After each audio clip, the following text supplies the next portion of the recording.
Alhamdulillah, di luar dugaan termohon semua hadir ya. Dari perwakilan dari UGM, Polda Metro Jaya, KPU Pusat, KPU Jakarta, KPU Solo. Dan sebagai jurnalis nih saya juga tadi sambil memohon juga membuat catatan ya. Catatan dan ini sedikit penilaian ya.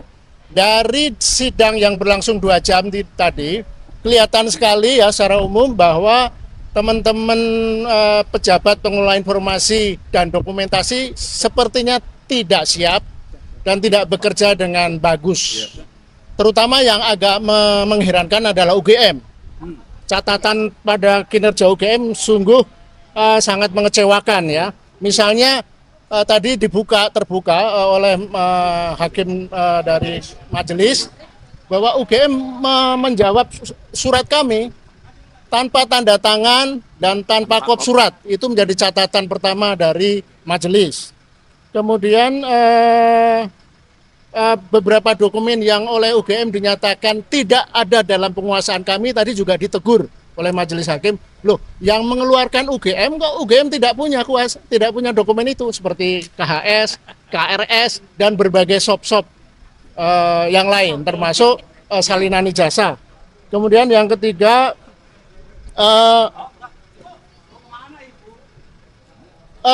konsep-konsep substansi tentang penyimpanan dan pengolahan dokumen tidak dikuasai oleh teman-teman PPID UGM. Misalnya soal konsep dokumen yang dikecualikan. Tadi di persidangan kelihatan sekali tergagap-gagap untuk merespon pertanyaan-pertanyaan majelis tentang uji konsekuensi dan lain-lain. Jadi menunjukkan tidak siap. Bahkan tadi ada pertanyaan loh, apakah sudah pernah mengikuti sosialisasi? Nah, itu kan pertanyaan yang sangat mendasar. Kemudian yang keempat yang juga sangat fenomenal, kami tadi tunjukkan bahwa UGM telah memblackout 500 lebih.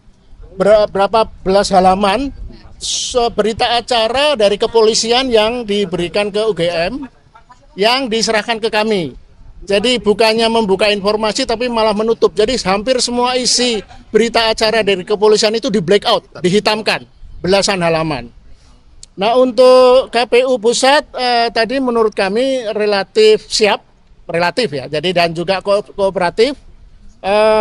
Satu pengecualian bahwa mereka mengakui banyak dokumen-dokumen yang kami minta itu masih terserak, di mana penyimpanannya masih agak kacau. Jadi mereka janji akan mencari di mana, apakah di bunker di mana, itu yang menarik.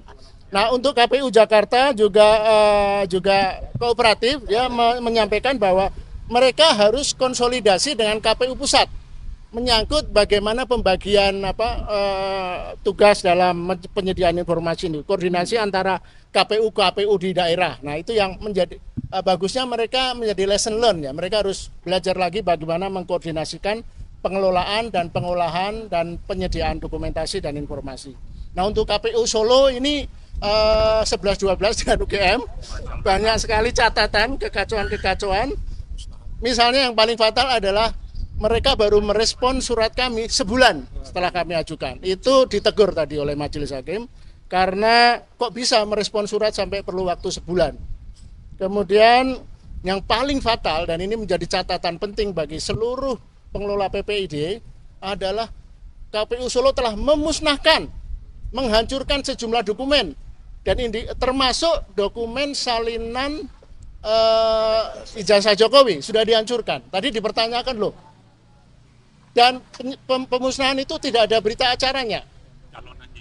Juga tidak jelas aturan resistensi minimal 5 tahun, tapi di sana baru setahun sudah dimusnahkan. Nah, pertanyaannya kita tidak tahu sejauh ini kapan itu dimusnahkan.